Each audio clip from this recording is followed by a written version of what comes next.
ఇవాళ నేను మీకు మనసుకు తృప్తిగా, పొట్టకు హాయిగా ఉండే రెసిపీ చెప్తా. అదేంటో కాదు సొరకాయ చారు.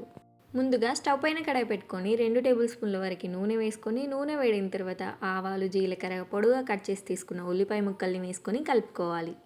ఉల్లిపాయలు ఫ్రై అయిన తర్వాత కచ్చాపచ్చగా దంచి తీసుకున్న వెల్లుల్లి, కొంచెం కరివేపాకు, 4 ఎండుమిర్చి, 1 టీ స్పూన్ అల్లం వెల్లుల్లి పేస్ట్ వేసుకొని కలుపుకోవాలి. పోపు మంచిగా ఫ్రై అయిన తర్వాత పసుపు వేసుకొని కలుపుకొని చిన్న చిన్నగా కట్ చేసి తీసుకున్న సోరకాయ ముక్కల్ని వేసుకొని ఫ్రై చేసుకోవాలి. ఒక 5 మినిట్స్ పాటు సోరకాయ ముక్కల్ని ఆయిల్లో మంచిగా ఫ్రై చేసుకోవాలి. సోరకాయ చారు సింపుల్ ఇంగ్రీడియంట్స్తో టేస్టీగా చేసుకొని తినొచ్చు.